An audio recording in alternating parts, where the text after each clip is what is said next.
I think it's just for the media.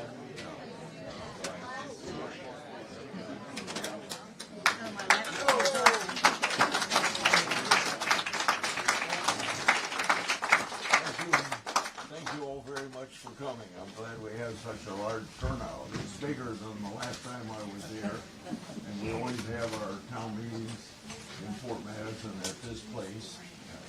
The courthouse doesn't want us to come there. I don't know why. And we have a lot of media, I see. I've been doing this for 45 years, and I haven't had this much media at most of my meetings. So I'm really thrilled that you're paying attention to it. I had 396 county meetings during the 4 years of the Biden administration, and none of you showed up. But, I'm glad you're showing up now. Yeah. Thank you for showing up. Yeah. I'm glad to be here. This is what it takes to. This is the best way to get your opinions, because I can see you and you can see me, but you know, I only see a few thousand people a year face to face.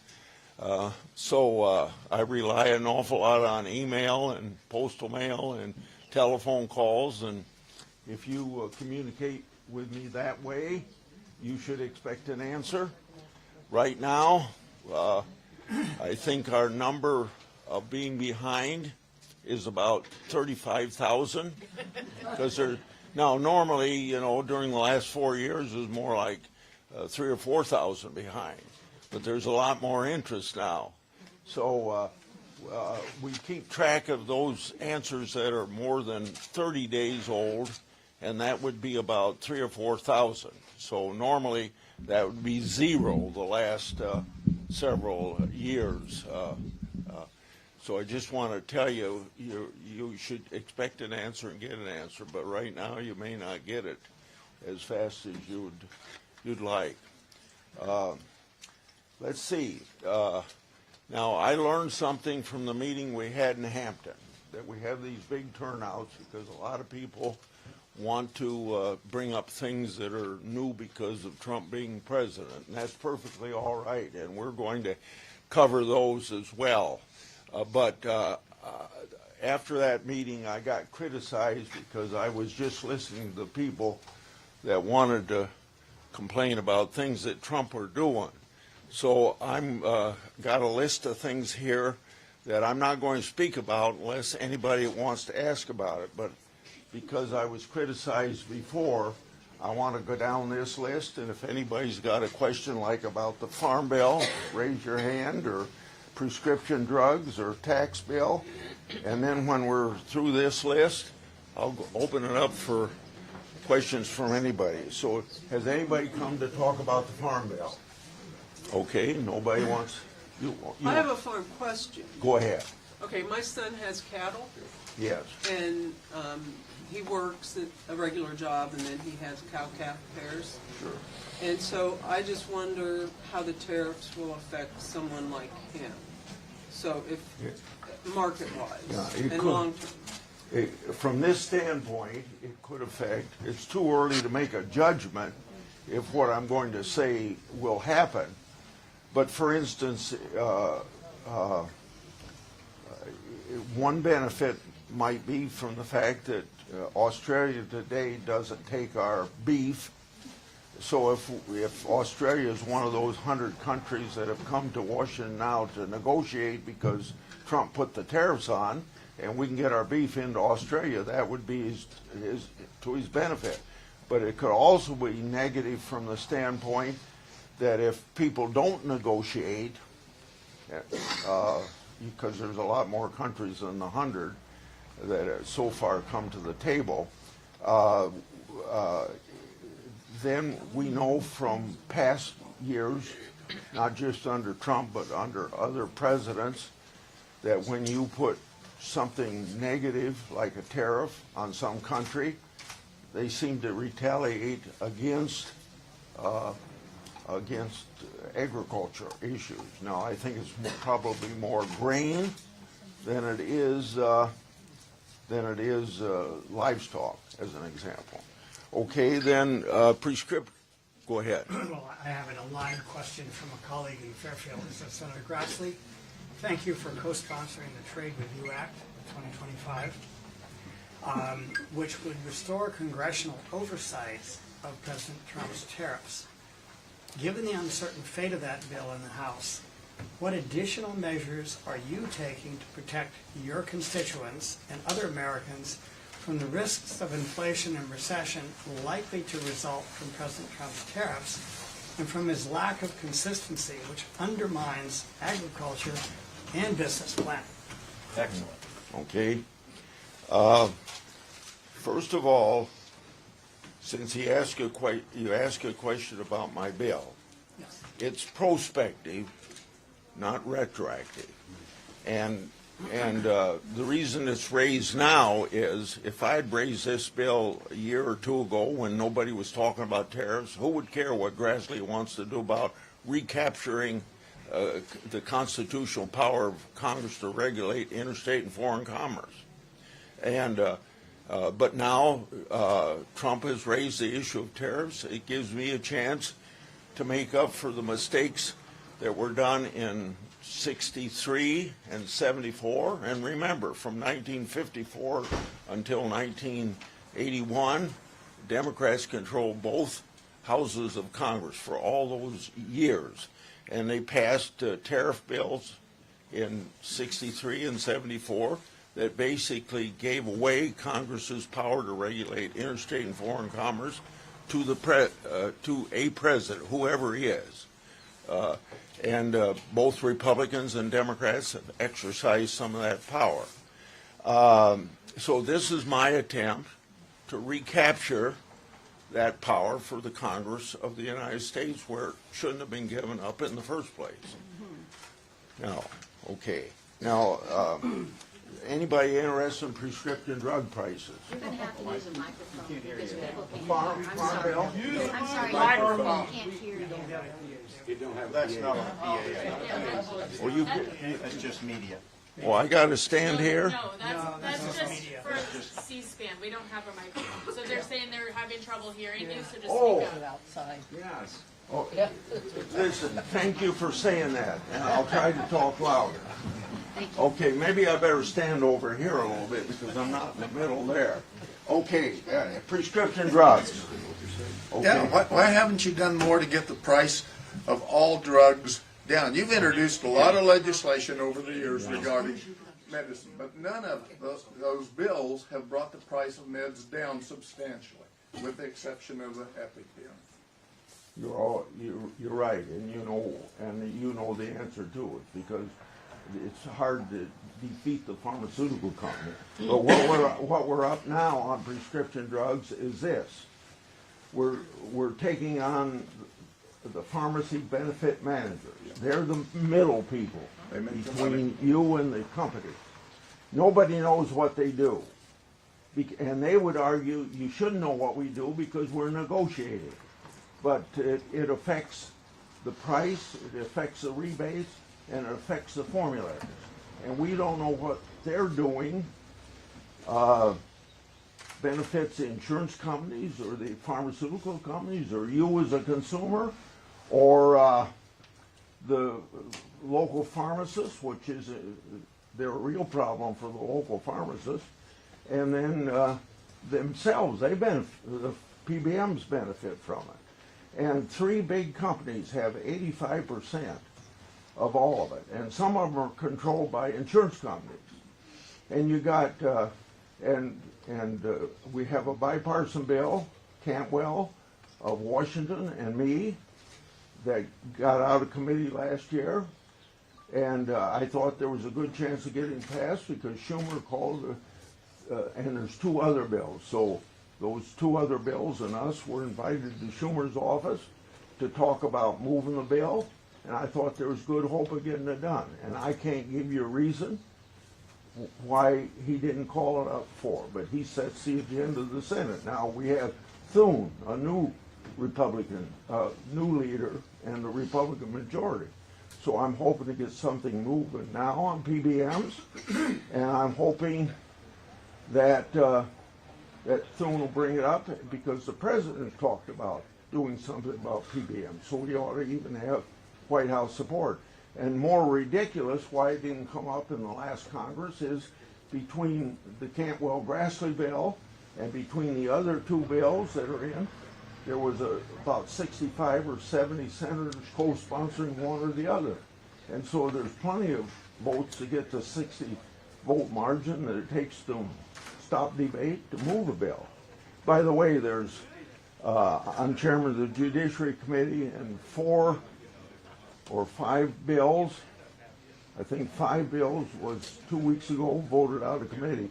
Now they're not as impressive on possibly bringing drugs down like the PBM bill would, but I'll give you one example of one of the bills. It's a Klobuchar-Grassley bill.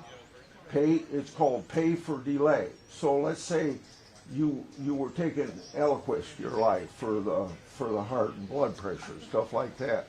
Okay, the patent runs out on 2022. They make a deal with the generic company. They pay the generic company to keep the drug off of the market until 2028. So you're paying the same high price you paid during the 12 years of patent protection. Just as one example. I'm aware of that. You're right. Okay. let's, tax, anybody interested in a tax? Well, here, I'm gonna call on everybody, but I'm gonna go through this list of people that were complaining to me in Hampton. You didn't discuss any of these things. Anything interested in the tax bill?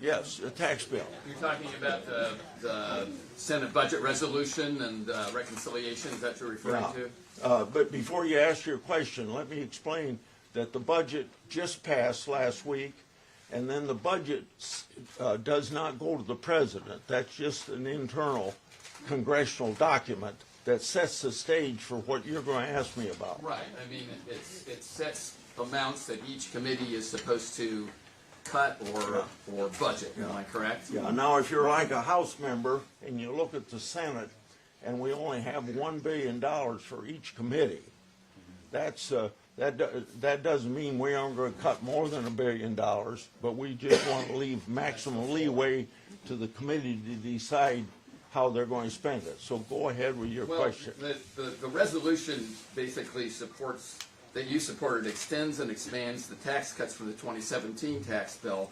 And to extend those cuts, which largely go to the top 5% or so of people, they get something like 50% of the benefits from that tax bill.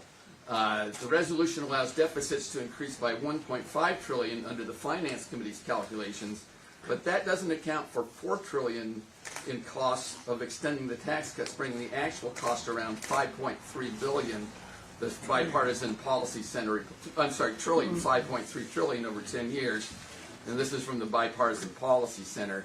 And meanwhile, like the House resolution, the Senate resolution calls for $880 billion in cuts over 10 years from the Energy and Commerce Committee, which includes Medicare and Medicaid. And it also orders the Agriculture Committee to cut $230 billion, among cuts from other committees, while increasing funds and for defense and other areas. And yet, after all those cuts, we still end up with trillions in deficits. How is this fiscally responsible, Senator, to extend these tax cuts when they're raising deficits and resulting in cuts to services that people need, and giving benefits to the top 5% or so of taxpayers? Okay. Well, first of all, the last two items you mentioned are in the House part of it, not the Senate part of it. So I'm not going, you'll have to talk to your Congress people about that. But I can answer the tax part of it very easily, because if we, the way the 2017 tax bill was passed, it was passed under this process of reconciliation, and you can't pass a tax bill, either increase or decrease, for more than 10 years unless you get 60 votes to do it. So we only had 51 or 52 votes in 2017, so it sunsets. It could go for 2 more years, but we sunset it December 31st, 2025. So here's what's going to happen if we don't continue that tax policy into the future. You're going to have the biggest tax increase in the history of the country without even a vote of Congress, because it sunsets, and so you just automatically go back to the tax levels prior to 2017.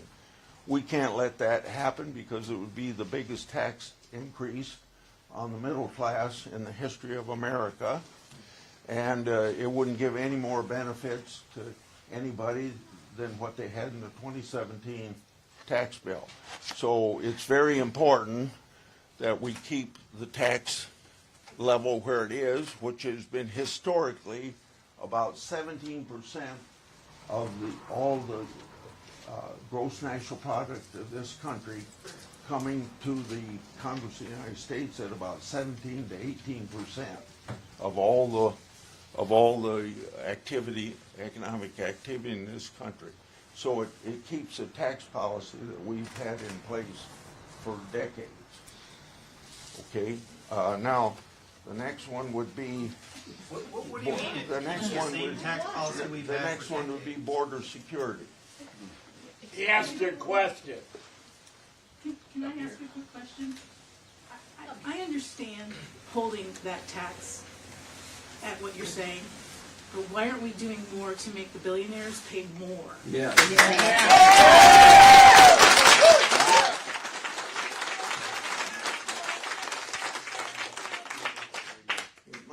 It might surprise you this.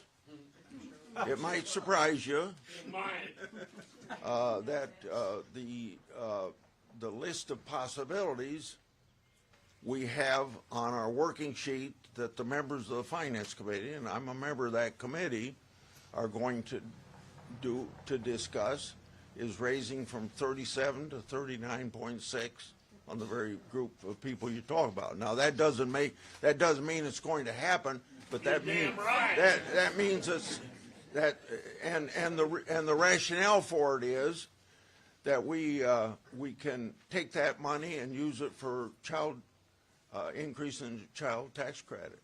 Well, you gotta take care of the tax loops Okay. too. Now, anybody interested in border security? If there's not, we'll go on. You're interested in border security? Yes. I'm believe very strongly in my Christian faith. I preach on Sundays, and I believe very strongly in we welcome the stranger. Because anybody,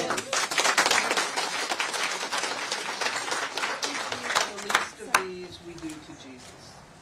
And that is what we've been taught, and that is what the gospel tells us. And I think turning away people who have come here for asylum is one of the most shameful things we are doing right now. Yep, it's not America. I just want to know, for you as a senator, as my elected senator, is there anything you can do so that we can follow international law better, or just the ideals of our country, to be a place of hope for others, where they can come when they are searching for a home because they have no place else to go. Take down the Statue of Liberty. Everything that we can do legally under our laws, we can. We welcome refugees. That's legal status. Senator Grassley, we're not right Just a now. minute until it's quiet so I can hear you. Oh, Senator Well, Grassley, right I'm now not- we're not. I mean, right now we're not. These changes have been taking place, No. and that's what concerns me so much. It hurts. No You're due- at- yeah, no due process. Yeah, Okay. so with laws. I would welcome refugees and I would welcome people with need asylum. Are you gonna bring that guy back from El Salvador? Are you? Yeah. Why not? Well, because that's not a power of Congress. Supreme Court said to bring him back. Judges are. Yeah. The president is upholding the Constitution. He's defined the You're on the Constitution. Judiciary Committee. Trump don't care. If I get an order to pay a ticket for $1,200 and I just say no, does that stand up? Because he's got an order from the Supreme Court and he's just said no. Yeah. He just said, screw it. I'll be able to answer your question. You ignored my letter. Guatemala or El Salvador is an independent country. The president of Speak that up, please. We can't hear you. the president of that country is not subject to our U.S. Supreme Court. Trump wanted to bring him back. Let him bring him back. I'm pissed. We're paying him to keep him down there. We don't have to pay him. The next subject here. Excuse me, Senator. Senator, excuse me, on that same subject. Hey, Excuse me, Senator Grassley, on that same subject. The Constitution, the framers of the Constitution said that every person, not citizen, every person within the jurisdiction of the United States has due process. That has been violated by the administration, and we would like like to know what you, as the people, the Congress, who are supposed to rein in this dictator, what are you going to do about it? These people have been sentenced to life imprisonment in a foreign country with no due process. Our government cannot do anything. Why won't you do your job, Senator? Obey the Supreme Court. Trump's not obeying the Supreme Court. He just ignores them. Yeah, screw it. Be okay with that. We're allowing it to happen. Let the senator answer. What is a constitutional crisis? What does that consist of? A constitutional crisis exists when you have a president who ignores the Supreme Court. You have a Congress who fails to rein in a third branch of our government. That's right. Who is now violating our Constitution. You took an oath. I do solemnly swear or affirm. Do you remember that, sir? Yes, sir. That I will support and defend the Constitution of the United States against all enemies, foreign and domestic. That I will bear true faith and allegiance to the same. That I take this obligation freely without any mental reservation or purpose of evasion. And that I will well and faithfully discharge the duties of office of which I am about to enter, so help me God. Sir, will you act upon your oath? Yeah, I thought that I was, when I answered, I'll wait till the clapping's done. I thought when I answered this guy's question, I was doing what the Constitution requires. I'm trying to recapture the constitutional authority of Article 1, Section 8, one of the 18 powers of Congress, to regulate interstate and foreign commerce by introducing the bill, which is a bipartisan bill, to make some of the mistakes that Democratic Congresses made in 1963.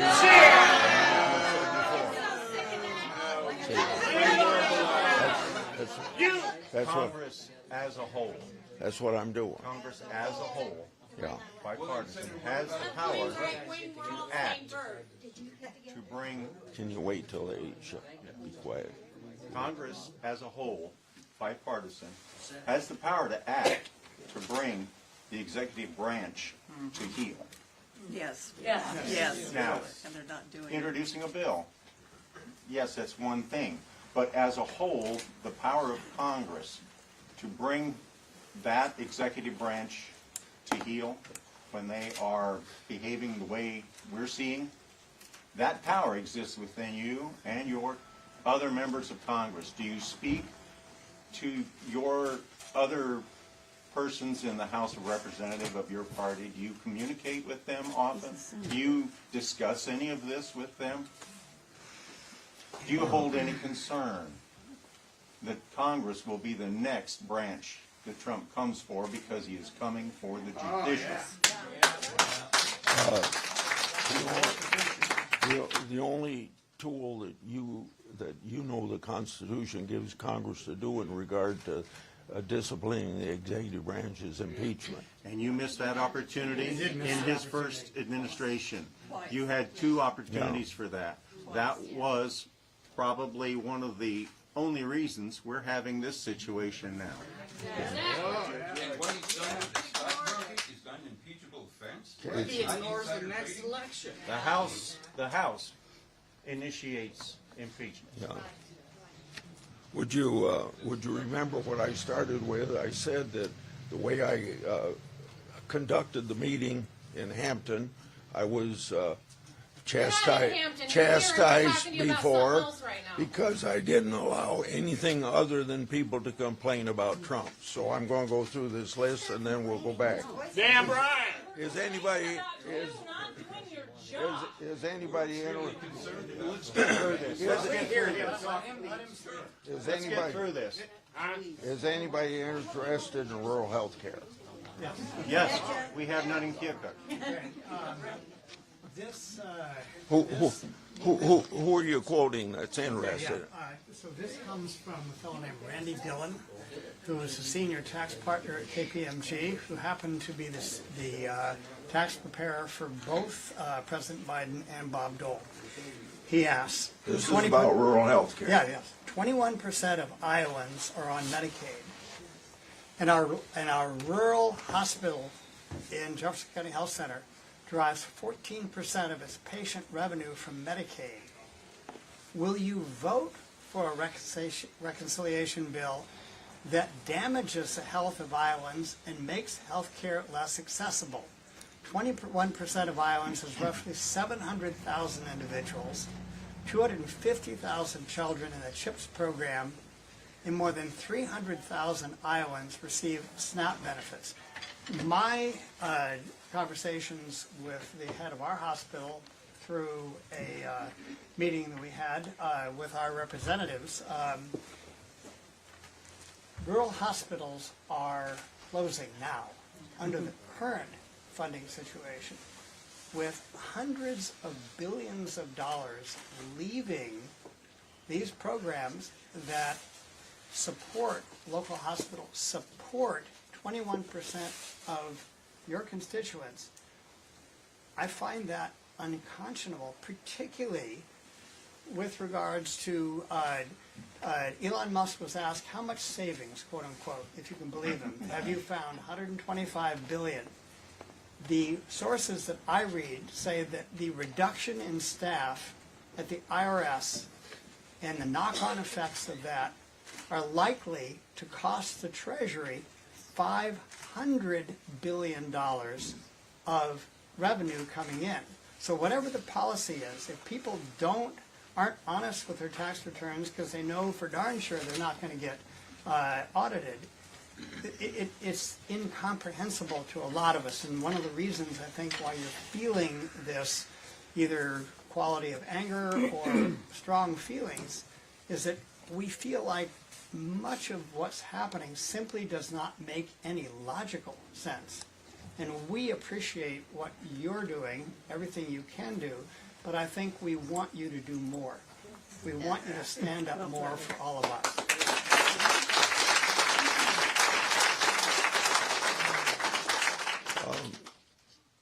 We're going to save Medicare, if there's any Medicaid, if there's any doubt about Medicaid, which was a point of his question. But also, it gives me a chance to say that we'd have a lot less rural health care if I hadn't got adopted 25 years ago, the Critical Access Hospital Program. Yeah, okay.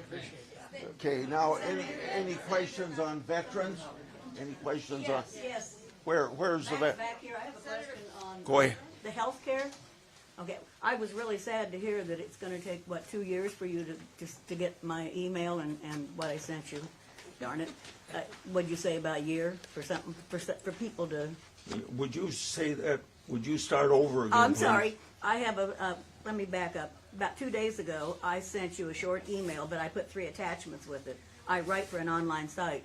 My 3 were managed health care, and then care facilities, not anymore, and then the fiasco of the health insurance industry. And there is so much fraud and abuse in there that I had to write those things. So that, and there's a lot of things that are going on in this part of the state even. And if they're going on here, I know they're going on to other places in care facilities, because I know people that work there, and I've done that kind of work myself. One gentleman, I called him gentleman, picked a lady up that had tried to get out of bed. She'd fallen. He picks her up and slams her in the bed, and he says, "Stay there." My goodness. And did he get fired for that, or even say, oh no, they wrote a glowing report on him when he went to another facility, because that's what they do. They just pass them around. Instead, maybe she doesn't have family that can help her, can come in there and talk to her. She can't say to somebody that she's being mistreated, abused. So we've got to find a way. I know you care about that. I follow you closely in what you do. But is there anything that Congress can do about this? About all the states? Sure. Some of the things that you have brought up, I brought up in my open hearings that we've had before the committee on that very subject. And we have federal laws guaranteeing quality care. It's administered by the 50 states separately. The federal government can step in and chastise the states if they aren't doing a good job of it. Do they get federal money, or are they privately owned? Or? Well, a lot of them are owned by hedge funds, which is a problem. that I find. Yes, I think so, because peop- Congress is at power of the purse. People in it just to make a profit. Yes, Yeah. that's all the See, problem. But about, I would guess, between Medicaid and Medicare, about 70%, maybe 80% of the average nursing home comes from those federal funds. So that, and That that's, could be one thing you could do. then. well, that's the lever for, the laws that are on the books were passed during the Clinton administration. So it's just a case of Republican, Democrat presidents since then and their Secretary of HHS enforcing the law. Exactly, that's Yeah. the problem, because Yeah. at one of these facilities, my daughter was taking her clinicals as a nurse. She fixed this woman's arm up, cleaned the wound, wrote her name and the time and date on the wound, on the bandage. When she came back, it was still there, a month later. So she called the woman's son and the EMTs to come and get her, because she was out of it. And so they took her to Iowa City, where they amputated her arm, and then she died later.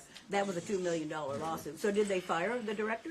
No, not at all. They didn't fire her until she came in drunk one night because somebody didn't show up. Yeah. Senator Grassley, I would like to ask about the cuts in SNAP benefits on the Farm Bill. You start over again. Yes, Senator Grassley, I would like to ask about any reduction in SNAP benefits that are going to be attached to the Farm Bill. I've heard there's been talk about them going back to pre-pandemic levels. I'd also like to know if you're planning on protecting the expansion of Medicaid benefits for Iowans under the ACA, the vouchers.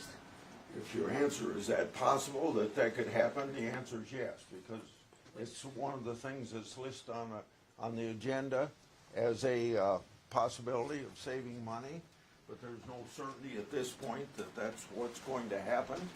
And it's going to be part of the Farm Bill, and we haven't even started on the Farm Bill yet. I think she was asking if you are going to stand up for it. Are you going to support the cuts to the SNAP? Would you consider having, for able-bodied people, having work requirements? Sir, I work at a grocery store. I'd like to, and I'm half asking the people. you, would you give me your opinion on a question I have that'd be important Yes, for me Senator. to hear your opinion? Would you consider a work requirement for able-bodied people 30 to 59 years old to be, and that would save money? Would you consider that No, that wrong? sounds like waste, fraud, and abuse. Okay, That well, then sounds like waste for sure. I'm glad to hear that. That you They said it was going to cost more to oversee that program. Are you gonna increase the healthcare support so they can afford to go to work? Okay, the next thing here is national security. Anybody? No, I've called on you and I've got questions. There's one thing I think that you could do without having to introduce a bill or do anything else, is to stand up for the people in this country. Yes. We've Yes. all paid into our Social Security. Yes. Our employers paid into it. We paid into Medicare. Stop the use of the word entitlement. Yes. That would Yes. be one step, that if you just use the right language, this is not an entitlement. We're not getting this because we exist. We're getting it because of the faith we put in the country, the Treasury, every legislator, that we would pay into our Social Security. We would have it when we retired. We paid into Medicare. All of our employers and self-employed people paid double. They paid the employer part. So farmers, anybody who did this. So stop the use of the word entitlement, because it's insulting to all of us. Earned benefit. Every Yeah, there you single go. person elected to Congress should stop the use of that word and Good insist idea. that it not be used. It's an earned And when you- benefit. Somebody 30 years old to 59 has to prove that they're working, that they're worth the benefits they get, but we can't talk about taxing the ultra-rich, because we might be losing money on somebody that's getting food stamps in a town like this.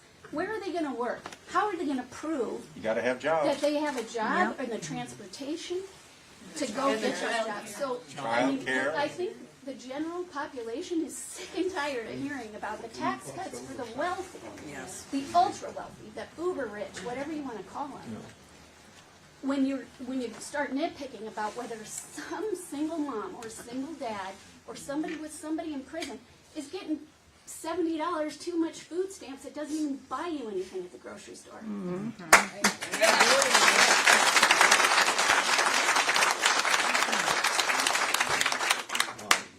If you're asking me if we're going to cut Social Security, no. And I wouldn't hope that you'd even worry about that when you have both Biden and Trump running the campaign that we're not going to cut Social Security. I asked if you could stop using the word entitlement, admit that we paid into it, and just fund it fully. And do whatever taxing you have to do at the top. Exactly. Why should somebody reach 200,000, 250,000 a year and say, I don't have to pay Social Security taxes on that anymore, when I have to pay it for every dime I ever earned, because I never earned over that amount. So fund Social Security. Congress needs to get rid of stick your fingers out of it. Related, Senator? Stop using it as a slush She's fund. asking me to not use the word entitlement. That's a pretty good request from any constituent. Thank you. Okay. Privatize it. Take Social Security or how that works? Anybody here, I suppose if you aren't agriculture people, you wouldn't be interested in this, but biofuels, anybody interested in biofuels? Okay. I'm interested in reconciliation and solar. Okay. Now, Senator, reconciliation. now it's open for questions. Who that hasn't, you've asked a question, you've asked a question. Who hasn't asked a question? Me. You haven't asked. Senator, my wife is the record keeper and the check writer and the bill payer, and she's concerned about the increased costs on credit cards. Everything seems to be jumping up, and I understand that we have a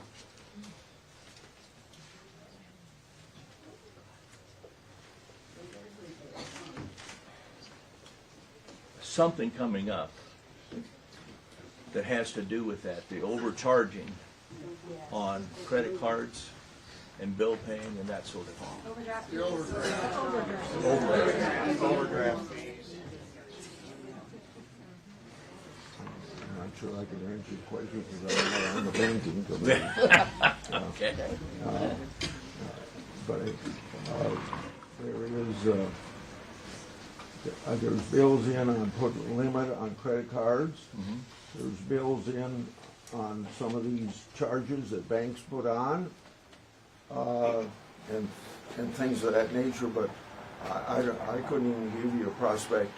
Has to do with bipartisan supported credit card competition act about swipe fees to reduce. Okay, so and those are the things that I'm concerned That's about. more prominent. Okay. I can give you an answer on that. So the Casey's, the Hy-Vees, and stuff like that take a lot of credit cards, they want that bill passed. And the credit unions and the banks do not want it passed. Okay. And all this would basically do this. Now there's two companies that have most of the business, and this would just allow people that accept credit cards to seek 2 or 3 or 4 other places that maybe they could get it done cheaper. And but the problem with that bill moving is this, that it's not talked about very often, the banking committee's really divided on it. I don't know whether it'll get out of committee or not. Do you support it? But I'm going to wait until a bill gets out of committee because I don't have any way of knowing what it looks like before it gets out. What about the theoretically, what would you support on it? Yeah. You haven't asked the question, have you? All right, given that during the confirmation hearings, Kennedy, who is in charge of our Medicare and Medicaid, made the statement that everybody wants Medicare privatized, which is a lie. Where do you stand on this? We aren't going to, you can No, stop but there, we you are not now going are giving money, there's money gonna go out to the people that are doing Medicare Advantage. That is privatization of Medicare. Yes. That's right. And we don't want it. Okay. And they take advantage of people all the But time. 50% of the seniors do want it, because if. No, they don't want Okay, let me explain why I said 50%. 50% of the seniors are enrolled in Medicare Advantage. Because, no, that doesn't mean they want it. They got a, they got a choice.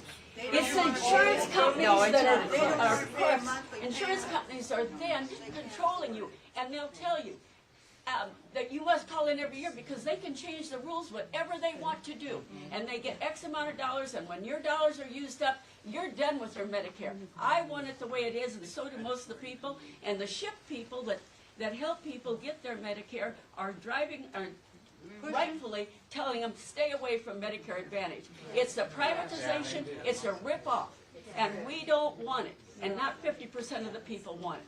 And Kennedy's saying that. If 50% of the people that are over 65 don't want it, why do they enroll in it? They don't Because the have, insurance companies call me 3 and 4 times a day to try and sell it to you and say that they are actually Medicare calling you, and they're not. They don't want to pay Medicare Advantage has nothing to do with the federal government, is that correct? You have your hand up, sir. Iowa says if you're not, You're not gonna answer him? You're not gonna answer him? He's asked questions 3, 4 times. I'm one of those people that don't ask questions. Yeah. I want to know Be safe. if you're proud of voting for Trump and what he's doing in office. Are you proud of everything he's doing right now? There's no president that I've agreed with 100%. I didn't say that. I said, are you proud that he's in there?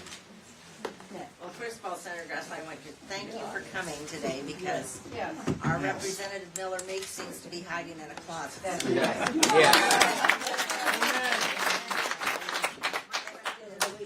I have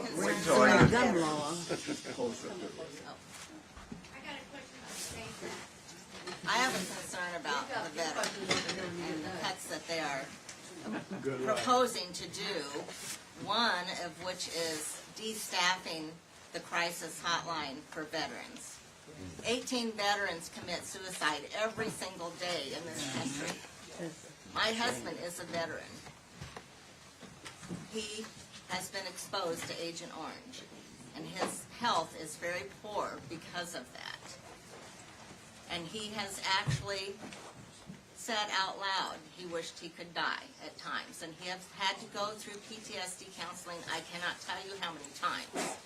So I do not understand how the Republican Party can say we're support our veterans when they are going to do something like cut the crisis hotline. That is unacceptable. That is just, it's unbelievable to even think that they would do that. This is something that veterans rely on. They are cutting staff, and a lot of that staff that is being cut is PTSD counselors. So my question is, what is your plan to assure that the veteran hotline remains staffed adequately and that veterans are supported rather than harmed by Republican legislation?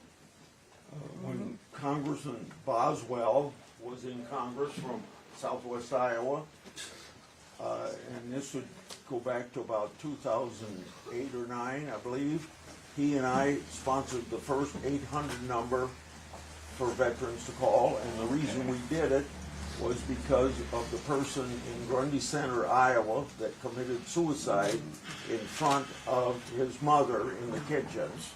And we named the bill after that veteran, as an example. So that ought to tell you that I'm for maintaining. But what are you going to do about that with, as far as, you know, proposing legislation or talking to the other members of Congress or the president and saying this is wrong, these cuts are wrong, we have to support our veterans, they need more help rather than, they want to cut 83,000 employees. And they cut in the first 5 weeks of Trump when he fired all those federal employees, 6,000 of those employees that were fired were veterans. And a lot of the veterans, many veterans are the ones that manage those hotline calls. And so are they getting fired too? Who's going to answer these calls? These men and women serve our country. They put their lives on the line. I have a question in reference to this. I hope I answered your question by saying. We appreciate your support, but we want to know what you can do to stop this legislation. I can do everything you suggested in your question. Yeah, Nick, Senator, Talk about the SAVE Act. you had a question? Yes. Go ahead. I was going to ask about the SAVE Act. Yeah. What's your opinion, and do you support it or you're against it? Which one? The SAVE Act? Well, first Well, explain it. where it won't allow me to vote. I'll have to go get a passport because my birth name is not my current name, last name. You have not heard of that? Yes, I have heard of it, and every lawyer I've talked to that's been involved with that legislation says it'd be ridiculous to think that you can't, that the women can't vote. Obviously, I would want you to be able to vote, and before the bill passes the United States Senate, we'll guarantee you that that's not part of it. I don't expect this bill to come up in the United States Senate, because it's going to require 60 votes to bring it up. But if it does come up, I would see that my wife would be able to vote just like you want to vote. And it passed in the House, though. It did pass. It already passed. By 216 to 230. Senator, I have one other question. Can I finish my... I'm a rarity here. I'm a happy Republican. I want to thank you personally for something you did for my father. My father was a World War II veteran from the Navy, and he was a Korean War decorated Marine veteran. And about 20 years ago, he had shrapnel still in his knee, and it was causing him trouble. He wanted to get surgery, and the Veterans Administration wouldn't give him coverage. We applied and applied and applied and applied, and we couldn't get it. So I contacted your office, and they told me that you would look into the matter personally. And I got a letter back saying that you had looked into the matter personally and that my father would be covered. And we've had the greatest benefits for the last 20 years that a person could ask for. He got all the coverage he needed, got everything, ramps, the equipment for handles, and he passed away 3 weeks ago at 97. And I want you to know he was a strong supporter of you, and he lived long enough to vote for you again. So.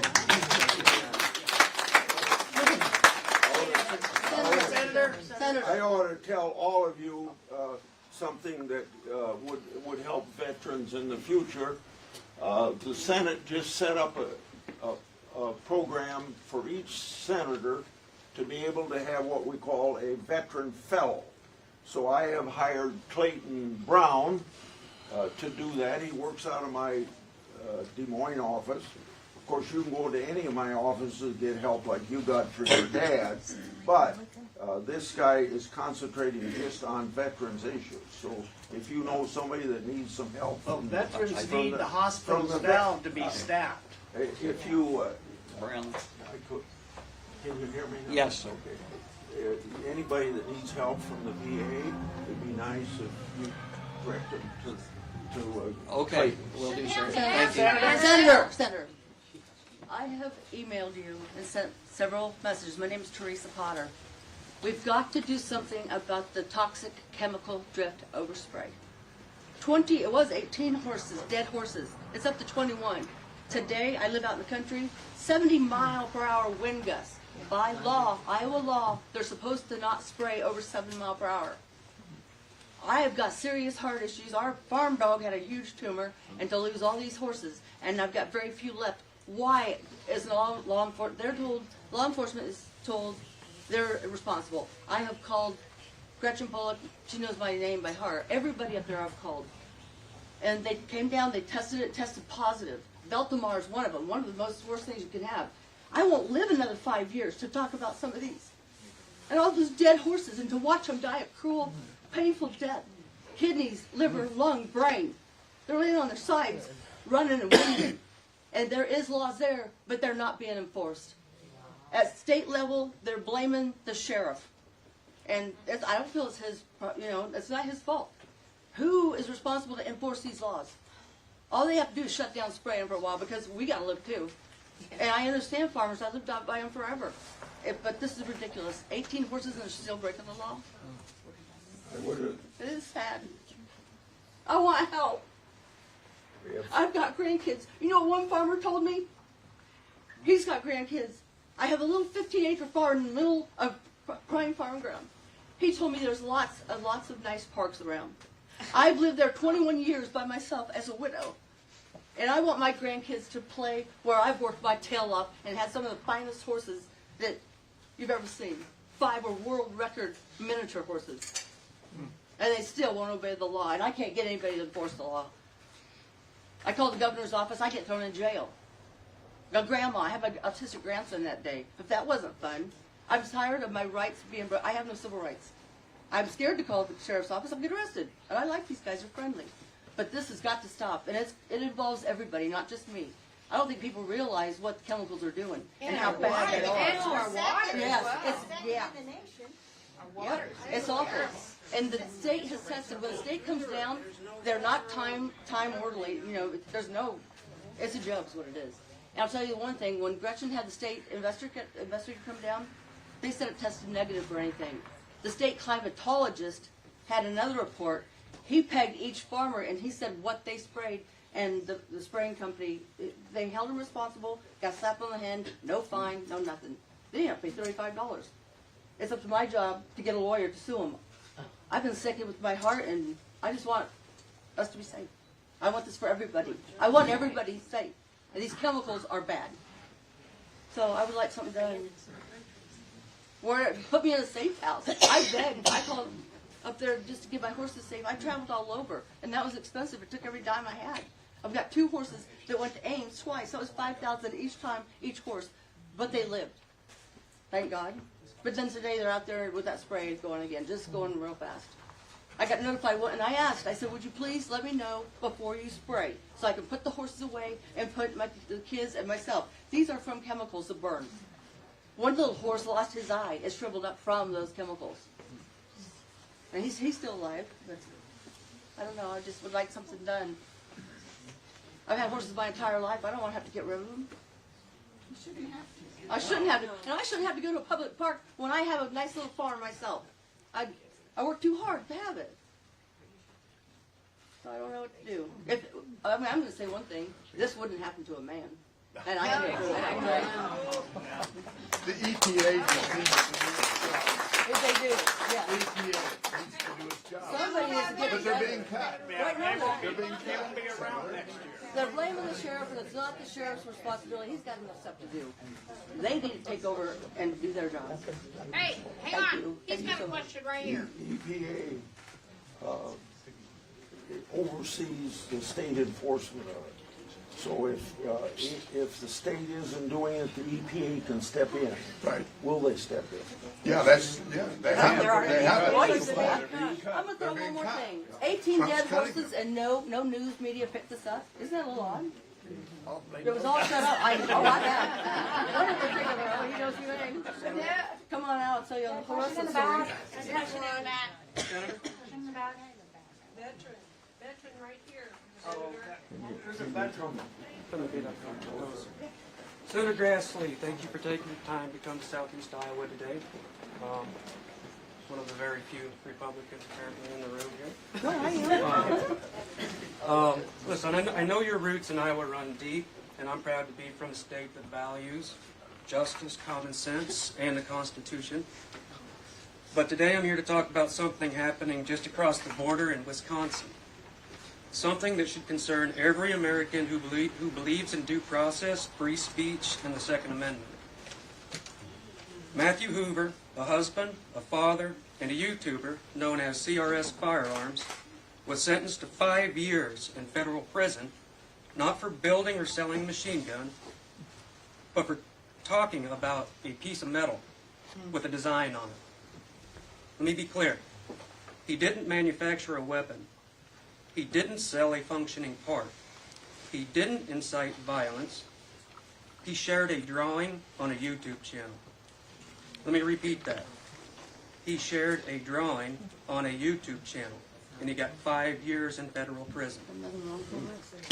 The item, an auto key card, is a novelty. A protest item, it's not functional. You cannot use it as a weapon unless you intentionally modify it. And even then, it's been proven unreliable and ineffective. Honestly, it just doesn't work, and the ATF tested the hell out of it to prove it didn't work. They put him in prison anyway. But the ATF and the Biden DOJ didn't care. They made an example out of him. They didn't prosecute a crime. They prosecuted a man who criticized them. And because he dared to use his platform to speak out, he's now in federal prison, separated from his wife and children. Senator, we've seen this movie before. Vague laws weaponized by unelected bureaucrats to target political dissent. We've seen what happens when agencies like the ATF are allowed to reinterpret the law on a whim. Senator Grassley, you've always stood up for the Constitution, gun owners' rights, and most importantly, due process. But this case isn't just about policy, it's about precedent. If a man can go to prison for sharing a drawing, where does it stop? What happens when any of us... What happens when any of us say something the government doesn't like? I was in jail today. This isn't justice, it's retribution. And the damage it's done to Mr. Hoover's family, to his wife and his children, is something the Constitution was written to prevent. Senator, I am not here asking for curiosity. I don't want you to ask questions about it. I'm not asking you to even look into it. I'm asking you to use your influence, work with the President and his administration, and get this man out of prison.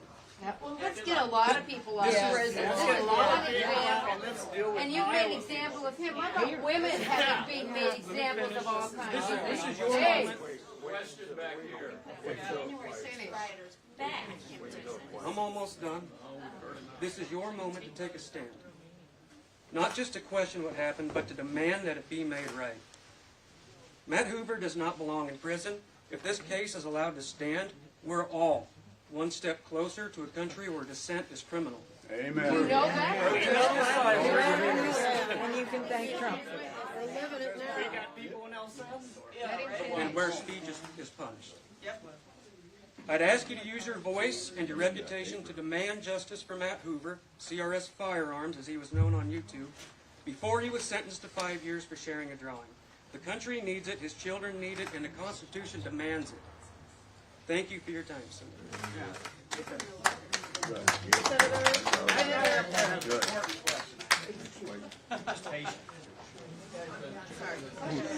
Senator, you've got time for one more quick question. Answer in the back. Hey, answer in the back. Before I ask my question, just understand the importance, or at least my view of the importance of asking this question, because I've asked your office this question, and I've gotten a response, but I didn't actually get an answer. I went to your last town hall, but I only showed up an hour early, and the venue didn't have enough people. I drove 2.5 hours to get there and didn't get in. And I also understand I took a day of leave that day because you don't have town halls during times when people are at home. You have them when we're at work, during the work week. And I had to take leave today in order to get the answer, or at least pose the question to you. So that to me is my criticism of your venues that you choose, because you choose small venues like this. And I do thank you for actually having a town hall. Don't misunderstand it. But I do criticize your venues and your choice of time. Because to me, you have them during the day when either A, you get people that are unemployed, or B, people that are retired. People with day jobs, maybe people that work the night shift. But my question is in reference to this, sir, is understand I'm a U.S. Army retired officer. And I retired in 2017. And I started working at the VA. And this year, after the inauguration, thus far, I've seen our president. He's put forth executive orders. The first one being, I telework. and without reason or cause, he abolished all teleworking. That adds either a half an hour or an hour, because I work in Iowa City at the VA hospital. That hour adds an hour to my day going, because driving there takes a half an hour because I live a half an hour away, and then another half an hour to take a bus to get to the hospital, because if you've ever been to Iowa City, I went to the University of Iowa and graduated. It takes a half an hour to get from your parking place to the location where you're either working or if you're taking classes.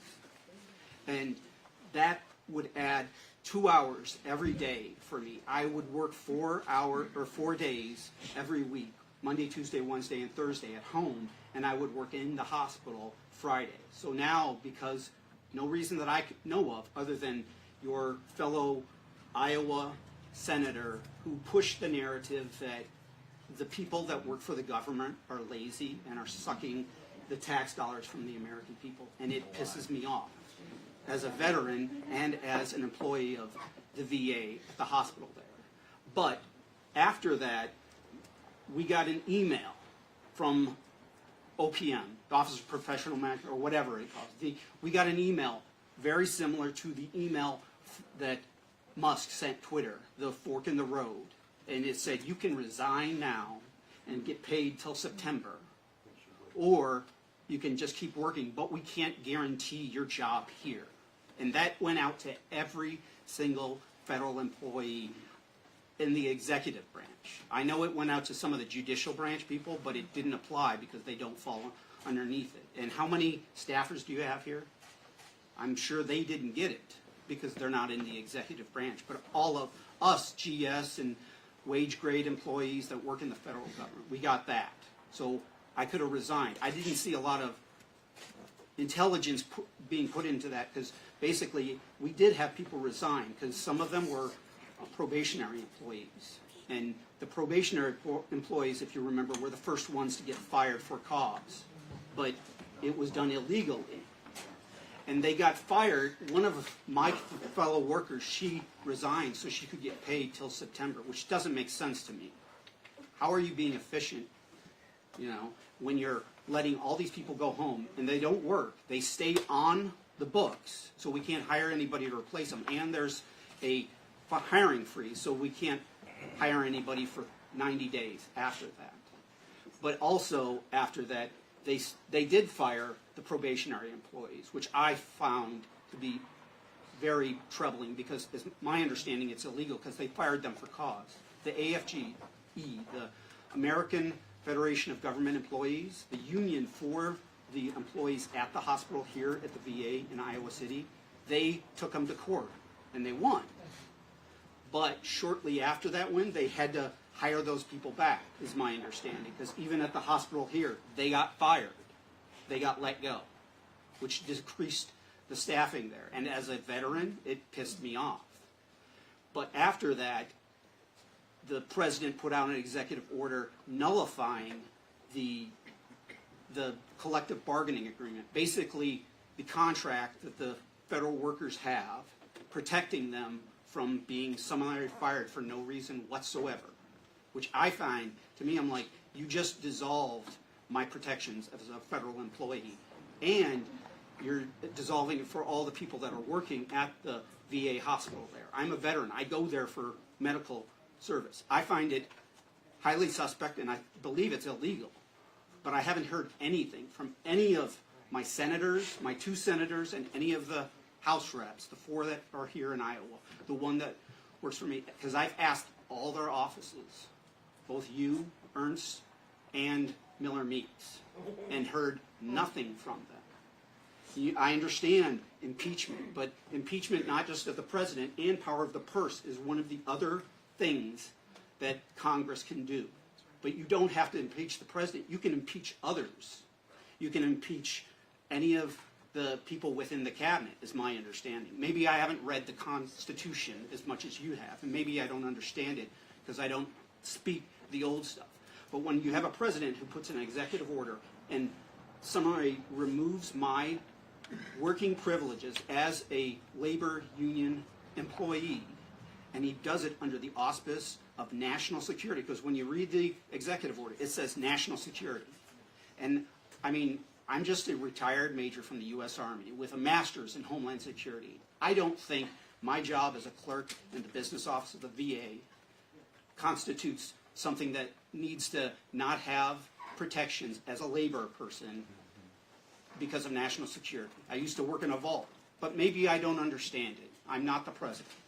But my question to you is, what do you think? Because I see it as illegal, and I see my representatives, the people that are paid to represent all of these people. Because Iowa, as a senator, the majority of people here are not registered Democrats. The majority is not registered Republicans. The majority is not registered anything else. They're Iowans, and your job is to represent all of them. And I'm getting sick and tired of it. Because, like I said, to me, I'm like, I hear zero, as they say on the culture, or nothing from any of them. They're willing to let him do it, whatever he wants, as POTUS. But some of the things he's doing are illegal. Yes. They're illegal. I try to make myself understanding of what's going on, and I engage with the politicians that are elected to represent me. I don't want the job, but I do engage with them because, to me, they need to be held accountable.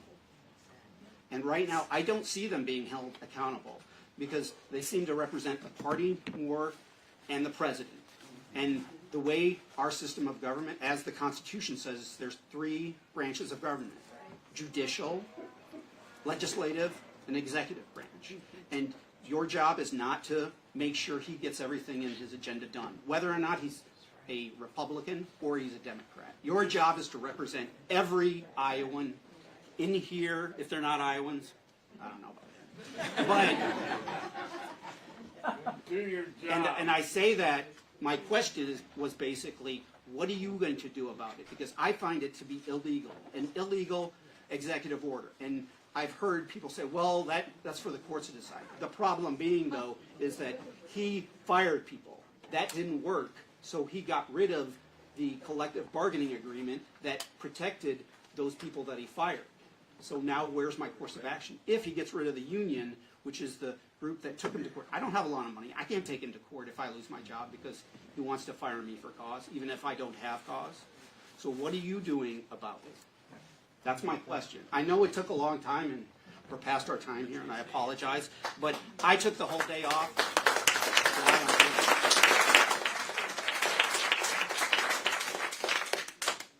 I'm going to answer your question, and then I want to answer this criticism you gave about how I hold these meetings.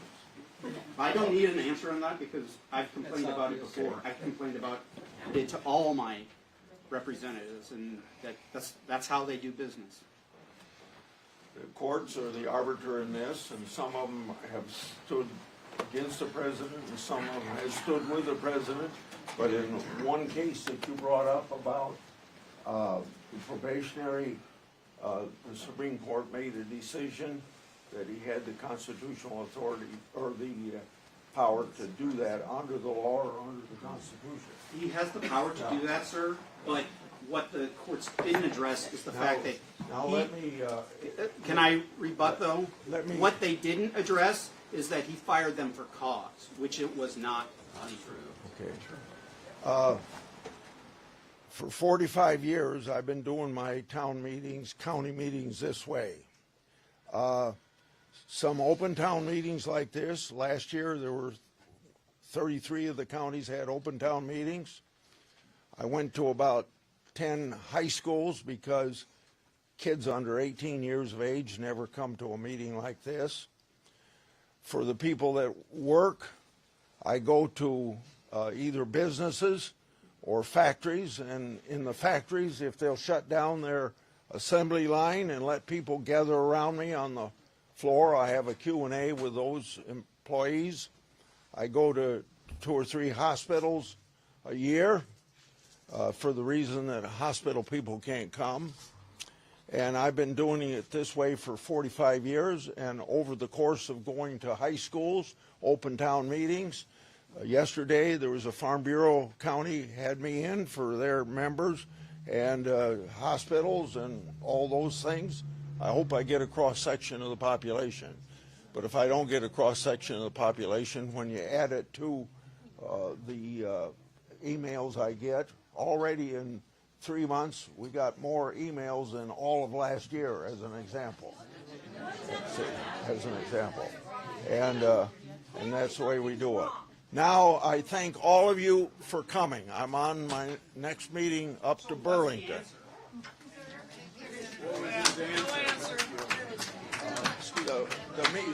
You and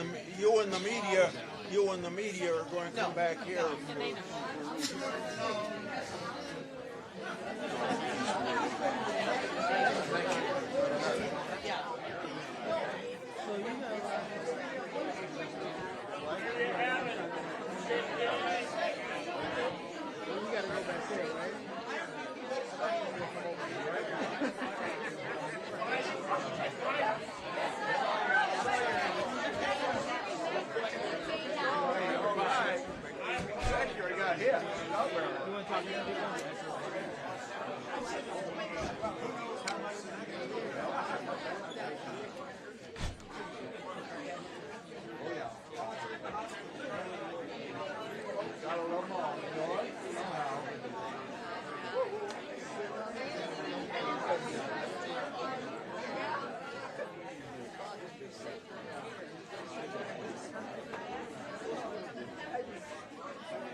at here.